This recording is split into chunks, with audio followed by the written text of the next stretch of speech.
So, start na po ng 2026. Last year, nag-devotion po ako and nagrema po talaga sa akin ang verse na ito na i-share ko sa inyo. Pero napahapyawan ko na rin po ito because it's in the book of Matthew. So, gusto ko lang po kayong i-encourage this 2026 and also na gusto ko po na i-challenge kayo na maging excellent po tayo, na hindi tayo maging ordinary Christians, na dapat maging excellent po tayo sa ating ginagawa. It's because we are serving the living God at anak na po tayo. So, I believe po na ang Diyos, hindi niya tayo nilikha para maging ordinaryo lang. Kundi nais niya na lahat ng atin pong mga katangian na ibinigay, lahat ng inentrust sa atin, ay i-maximize po natin, gamitin natin to the fullest for the glory of God. No, kasi anong halaga ng katalinuhan, ng talent mo, ng mga resources na meron ka kung hindi naman mag-glorify ang Lord sa buhay mo. Di ba? Kaya nga sabi ng Bible, to whom much is given, much is required. Kaya kapag ikaw ay matalino, i-require sa'yo ng Lord balang araw saan mo ginamit yung katalinuhan mo.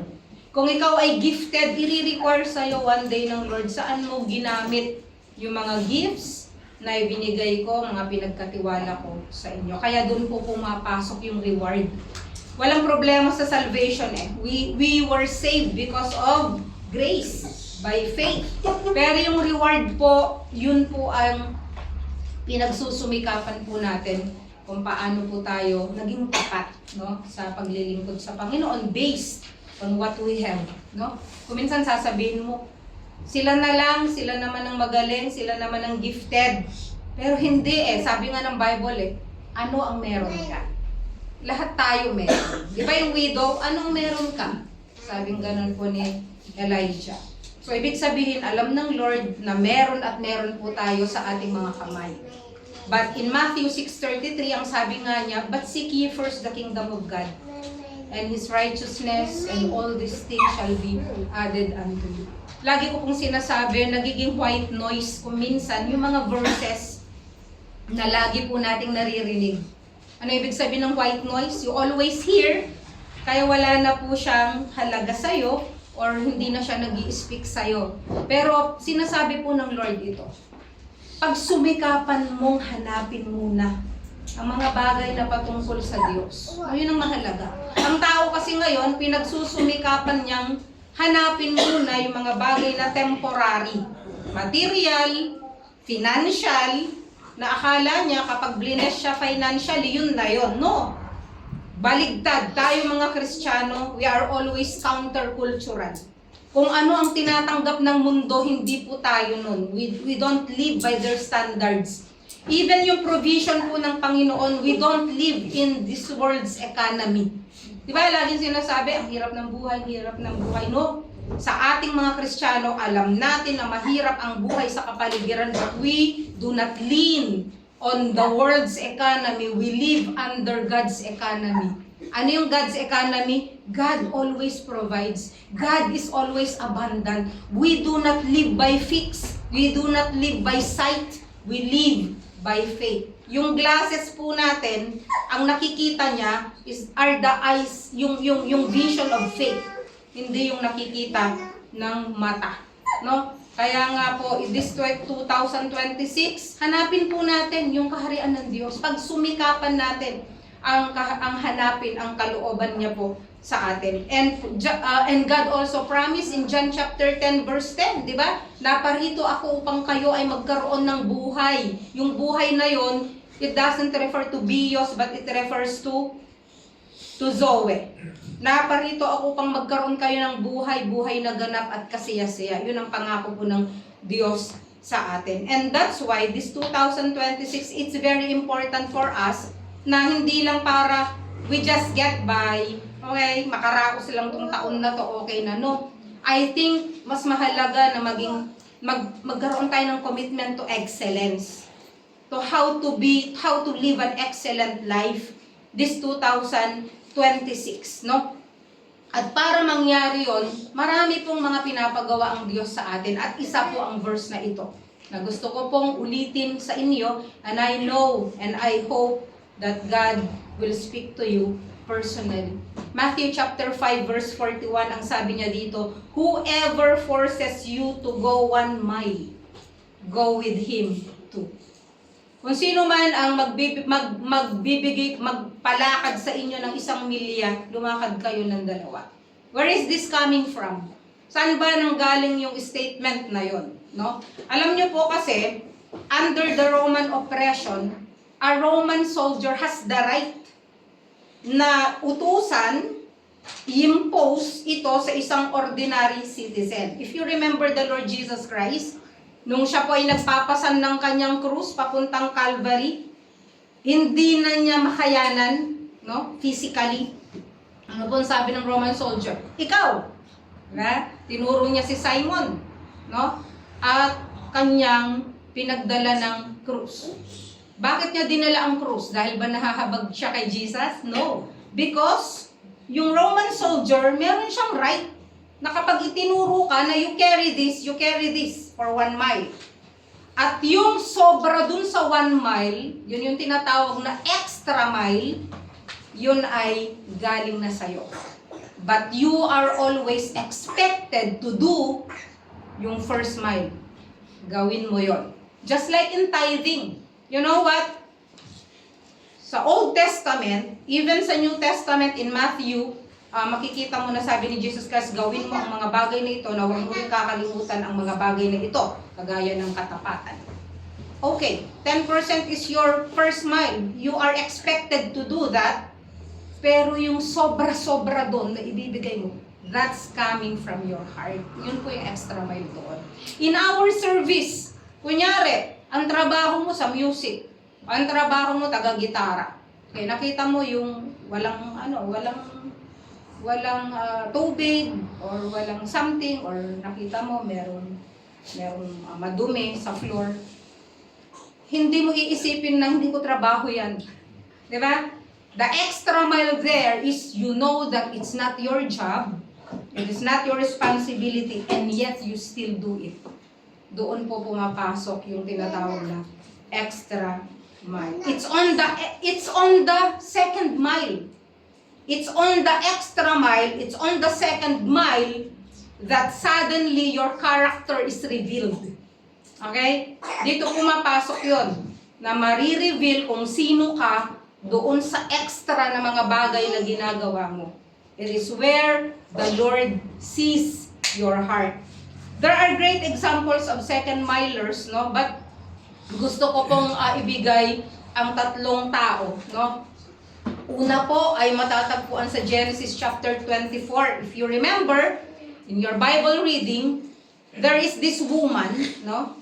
Na naging example na isang extra miler, and her name is Rebecca.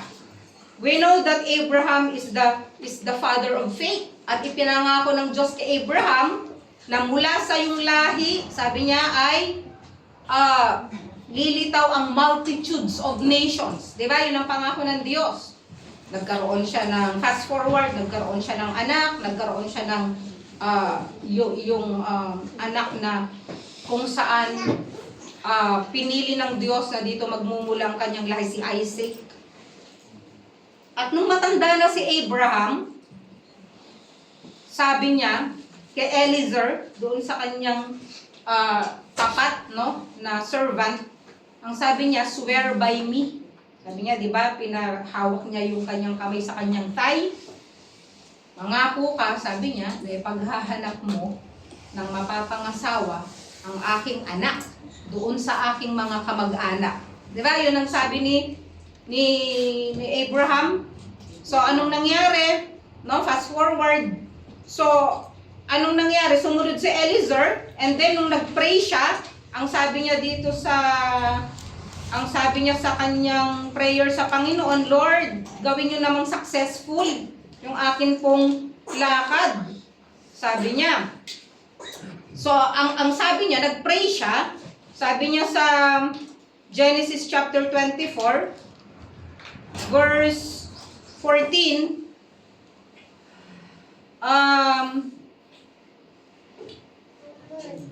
verse 13, sabi niya, I'm standing by the spring and the daughters of the men of the city are coming out to draw water. May mga babae, di ba? Na nagdodraw ng water. Now, may it be that the girl to whom I say, please let down your jar so that I may drink. And who answers, drink, and I will water your camels also. May she be the one whom you have appointed for your servant Isaac. And by this I will know that you have shown loving kindness to my master. So nagpray po si Eliezer, paano siya pipili ng mapapangasawa? Kasi alam niya na napakahirap, sa dami ba naman ng babae sa mundo, maghahanap ka ng karapat-dapat para sa yung master na alam mo na kapag siyang napangasawa ng master mo, together they will build a family at manggagaling doon ang lahi, di ba? So, ilan po yung kamelyo na dala-dala po ni Eliezer? Ilan? 10. Ang dami niyang dalang camels, no? Meron siyang 10 camels, tapos nag-pray siya sa Lord. Sabi niya, Lord, kung sino po yung magpapainom sa akin at magsasabi na paiinumin ko pati yung mga kamelyo, siya na po yun. No? So, anong nangyari? Genesis chapter 24 verse, no? Genesis chapter 24 verse 19, sabi niya na when she had finished giving him a drink, nung pinainom na niya si Eliezer, she said, I will draw also for your camels until they have finished drinking. No? So alam niyo po kasi sa Middle East, napakahalaga ng hospitality, di po ba? No? Ang unang-una kailangan painumin mo ang isang tao, kahit na stranger. It is one thing to give a stranger a drink. Pero ibang storya, yung pati yung kamelyo niya, paiinumin mo. Okay? Ibig sabihin, extra mile po yun. Yung ginawa po ni Rebecca, paiinumin ko yung tao, okay. Pero pati yung kamelyo, i-offer ko yung sarili ko, na hindi naman siya nag-ask na painumin ng kamelyo, siya yung nag-offer, na I will also give your camels drink. Alam niyo po ba, na ang kamelyo pala ay umiinom ng 20 to 25 gallons of water in one drinking. 20 to 25 gallons, ha? Pag uhaw na uhaw, yung kamelyo, ilan po yung kamelyo? 10. Okay? So kapag ang jar ni Rebecca, ganito lang, how many trips ang kanyang gagawin papunta't parito para kumuha po ng tubig? Siguro mga 100. Hindi na atin. And while Rebecca was doing that, Eliezer was watching her. At nakita niya kung anong uri ng babae si Rebecca. Because it's in the extra mile where your character is revealed. No? Hindi siya yung, ay, pang hindi ko na lang in-offer. Walang ganun eh.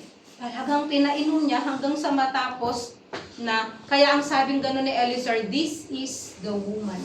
Ito yung woman na pinili ng Diyos para kay Isaac. So there is no obligation. Hindi tayo obligado na gawin ng mga bagay-bagay na mahirap. Sa totoo lang, actually, ang tao nga, gusto nga niya kung paano siya makalusok sa responsibilidad. Tama. Ay, alis na ako para hindi ako maglinis. Ay, aalis na ako para hindi ako maghugas ng pinggan. Ay, tatakas na ako para... Ang tao ganun eh. They will always find a way para makaligtas sila sa responsibility. But you know what? When you become a consistent second miler, you will step out of the crowd. Mapapansin ka ng tao.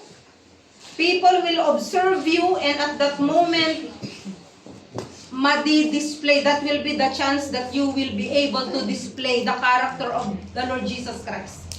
no?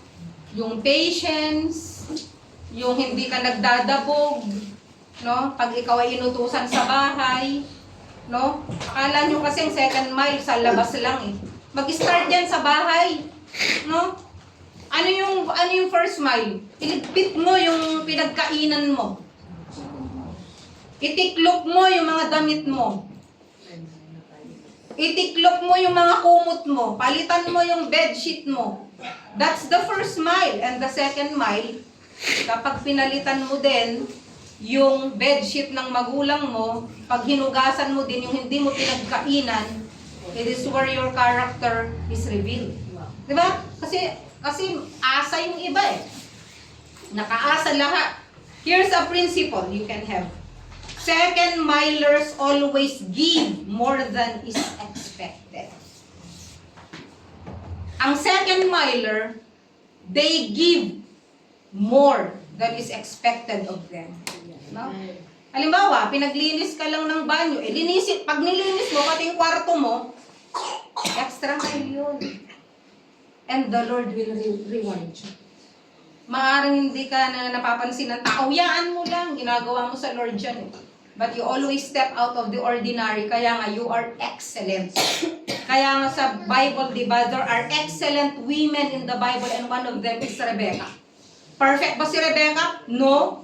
Nag-favoritism nga siya, diba, sa mga anak niya. She's not perfect, pero meron siyang mga katangian that will make her an excellent wife and an excellent woman of God. No? Pangalawa, punta po tayo sa pangalawang example, also in the book of Genesis. Dalalang ko, binasa niyo ito. Sino po siya? Joseph.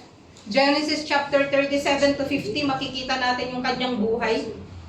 Siya yung paborito. Yan ang hirap minsan kapag may paborito, no? She had a coat with many colors. His brother was very jealous of him. To the point, di ba pwede kang magselos sa isang tao, pero hindi sa punto na gusto mo siyang patayin.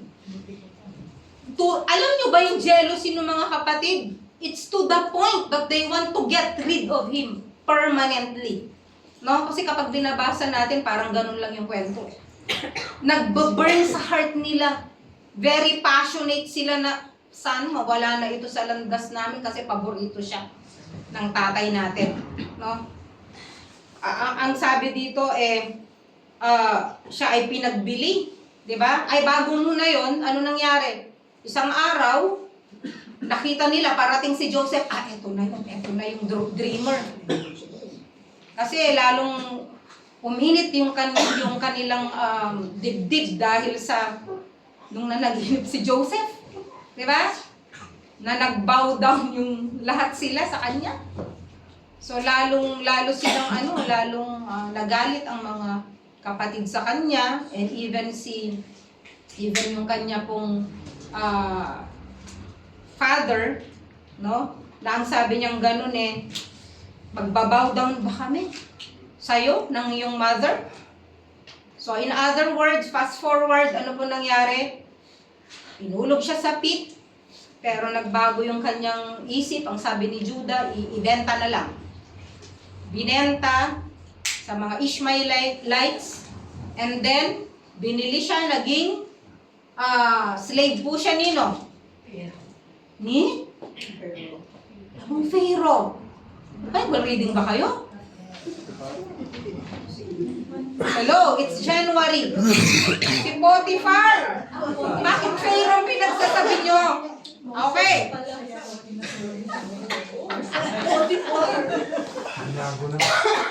Binago na? Moses.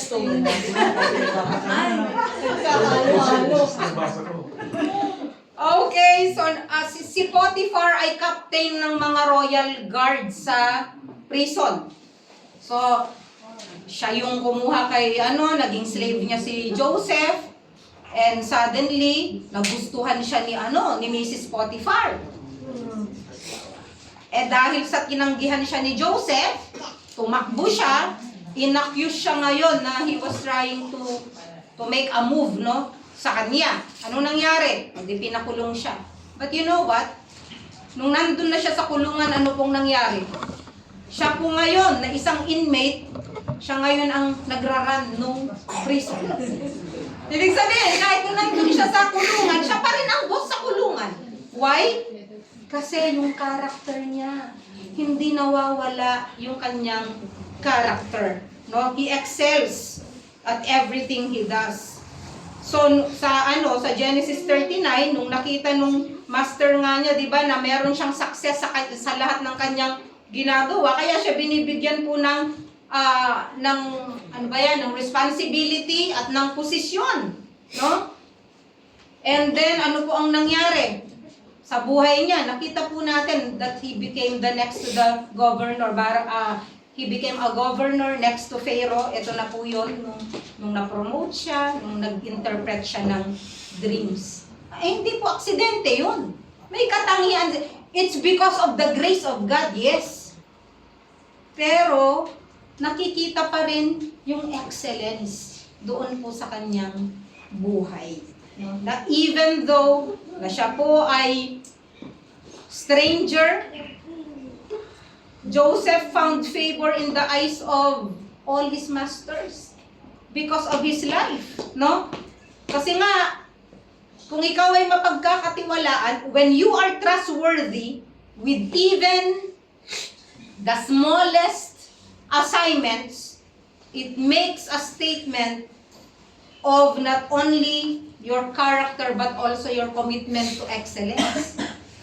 Halimbawa, binigyan ka ng assignment, ito lang. Maging faithful ka dyan. Tignan ko lang kung hindi ka i-bless ng Panginoon. Di ba? I-bless ka ng Lord. Maraming ways para i-bless ka niya. No? Basta't maging tapat ka sa kahit na maliit na assignment na meron ka. Kasi kung hindi ka tapat sa maliit, paano ka niya bibigyan ng malaki? No? Paano kung ang gusto mo agad malaking assignment? Hindi pwede. God will always test your character. Meron naman biglang binigyan ng posisyon, inalis din ng Lord. Bakit? Kasi ang Lord din ang tumitingin ng heart. Diba? Kaya kung hindi ka mapagkakatiwalaan sa maliit na bagay, hindi ka mapagkakatiwalaan sa malaking bagay. Kaya maraming mga tao, binigyan ng Lord, pinatikim ng responsibility at sabi nga, tinimbang ka, ngunit kulang. Anong ginawa? Hindi inalis sa'yo kasi hindi ka faithful. But I believe na kapag binigyan ka ng Lord ng kahit na maliit na responsibility at ikaw ay naging tapat sa responsibility na yon, God will bless you. Okay. So, second milers also always leave things better than when they found them. Okay. May mga tao na nanghiram, nung ibinalik, ano nangyari? Sira-sira, wasak-wasak. Okay? Pag nanghiram ka, kahit na madumi na pinahiram sa'yo, pagbalik dapat malinis. Yun ang laging sinasabi ng lolo ko. Ng lola ko. No? Halimbawa, naalala ko dati nung meron pa tayong cashier sa lokale. Di ba may cashier pa tayo noon sa lokale? I remember noon kayo, yung mga members na nauna dito, dadatnan ito, napakadumi. As in, napakadumi, napakagulo. Pero umaalis tayo, kumikinang ito. Praise the Lord. Hindi ako kasama dun pero praise the Lord, no? Naglilinis po talaga. At si Sis Joanne, hindi pa siya noon ang responsible dito. Pero makikita mo talaga na she scrubs the floor.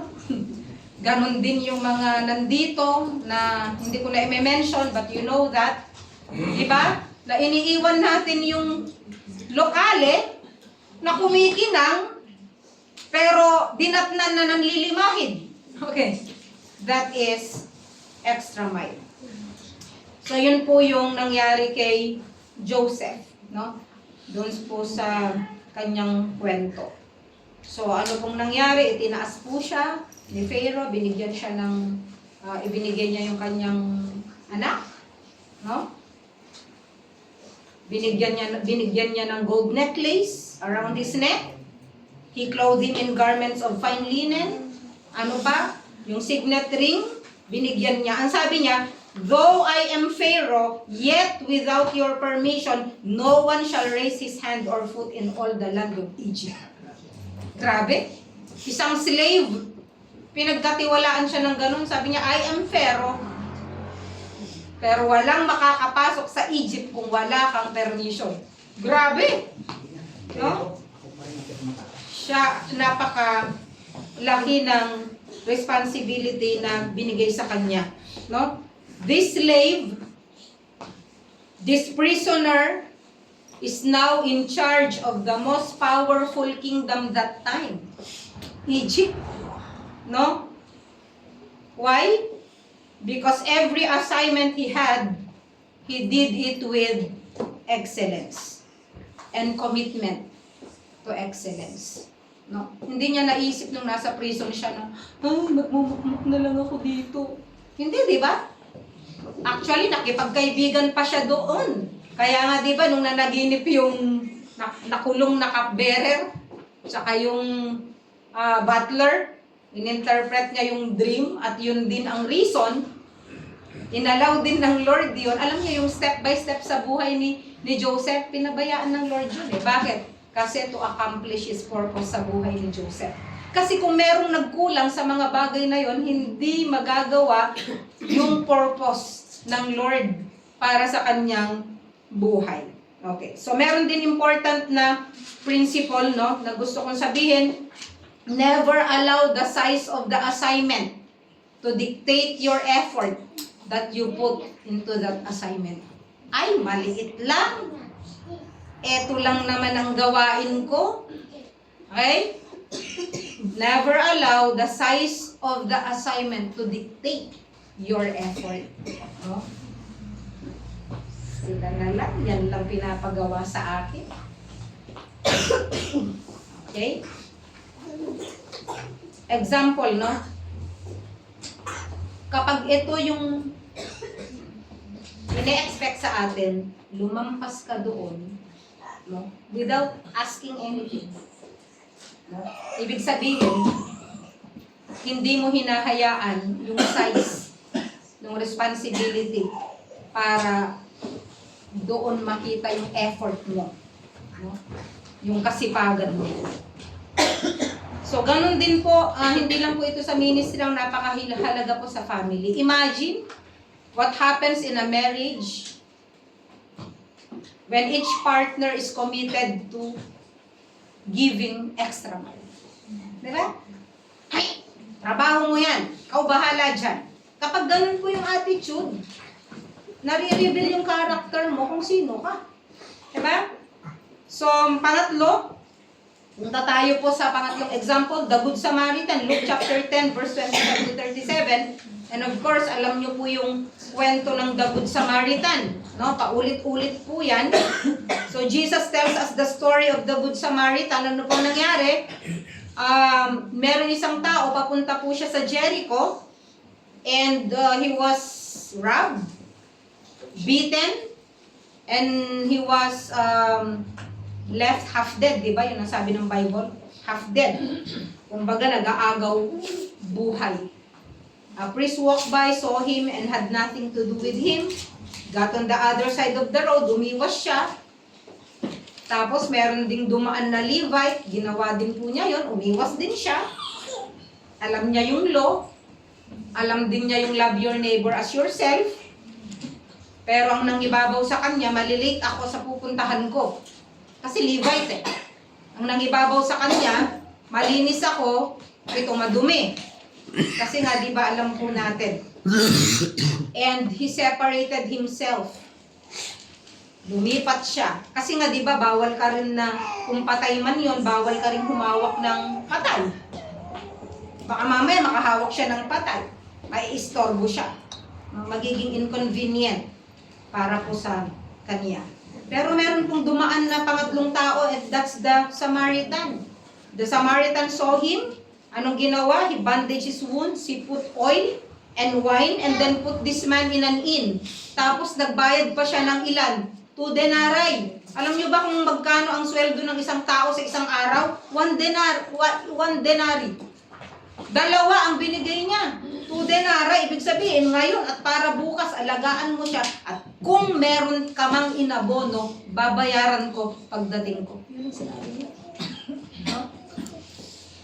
At kaya kinuwento po ng Panginoong Hesukristo to para ituro sa mga tao na ganito tayo dapat magmahal sa isang tao. It's not yung ine-expect sa'yo, kundi kung ano ang pwede mong ibigay extra para sa taong yun. So, hindi lang yung responsibility, hindi lang yung work, kundi even our love for other people. Okay, mamahalin kita kasi nanay kita. Susunod ako sa'yo kasi subordinate mo ako, kasi si teacher kita, kasi father kita, kasi churchmate kita. Pero yung gagawin mong isang bagay out of respect, out of love, that is showing the second mile. Okay. Pangatlong principle, second milers know the answer to the question, why? Why are you doing that? Why am I doing this? Ano ang motive ko? Ano ang motive mo? Because on the second mile, your motive is revealed. Diba? Ba't ko ginagawa ito? Di naman nila ako pinapansin. Lagi naman akong gumagawa nito, pero wala man lang nagpe-praise sa akin. Hello, what's your motive? The praises of men? No? Wala man lang nagbigay sa akin ng regalo ng birthday ko. Wala man lang nag-appreciate sa akin ng Christmas. Bakit? Para kanino ba tayo naglilingkod? Alam niyo yung mga blessing na natatanggap po natin, yan po ay bonus galing sa Diyos. No? Pero, dapat, bilang naglilingkod sa Panginoon, huwag kang umasa ng kahit na ano. Mas magandang reward na nanggagaling sa Lord. Di ba? So, why are you serving the Lord? Dahil ba sa praise ng tao? Dahil ba sa reward ng tao? Colossians chapter 3 verse 23, sabi niya, work, or whatever you do, work at it with all your heart as working to the Lord and not for men. Kasi kung nakatingin ka sa, di man lang ako, ang dami kong effort, di man lang ako pinansin, hayaan mo! It is on the second mile that your motives are revealed. No? Kung bakit ka naglilingkod sa Panginoon. What's behind this? What's your motive? Kasi po, yung second mile natin or extra mile natin, ito yung opportunity for a door to be opened that the glory of God is seen in our lives. Makita sa buhay natin ang Panginoon. Okay? So, why are you doing what you do? I hope it's because you want to serve the Lord. Why do you love other people? It is because love, the love of God, compels us. Ang pag-ibig ng Diyos ang nagbibigay sa atin nung love na yon in order to love other people. So yun lang po yung message ko po sa inyo, and I pray na maging paalala po sa atin that may this 2026 be a great year for our lives as we shine bright with the character of God and the commitment that we have to honor Him in our lives and also in this church. I hope na ang taon na ito po ay makitaan po tayo ng effort, ng extra mile, no? Para po sa Panginoon, no? Kung dati nalilate ka, siguro kahit isang oras kang late, sana kahit na 5 minutes late, no? Kung dati yung baso mo hindi mo man lang madala sa trash can, yung mga naiiwan, sila yung nagpupulot ng kalat mo, pati tissue sa ilalim ng upuan mo, sana naman, tignan mo kung merong nahulog dyan sa ilalim ng upuan mo, sariling kalat mo naman, ilagay mo sa basurahan. Diba? Sana. But I believe that anak po tayo ng Panginoon. I believe that He is able to do that in our lives. As long as we commit ourselves to do the extra mile. So, God bless you mga kapatid. And as we serve the Lord, don't forget yung pangako niya that your labor in the Lord is not in vain. Tayo manalangin. Father, thank you po sa inyong mga salita. Patawarin niyo kami sa mga time that we missed your point and we miss our responsibilities. Thank you, Father God, for endowing us, Lord, with all the gifts and talents na magamit po namin. Thank you, Lord, sa mga resources na binibigay mo, pinagkatiwala mo sa amin. And we pray, Lord, na maging mabuti po kaming steward sa lahat po ng ito. And teach us, Lord, to surpass what is expected of us. Thank you, Lord, for blessing this church. To all those who are serving silently, quietly, and even those who are serving, hidden from the sight of men, but not hidden in your sight. Thank you, Father. Glorify your name, Lord. And may you be glorified in our lives. In Jesus' name, amen.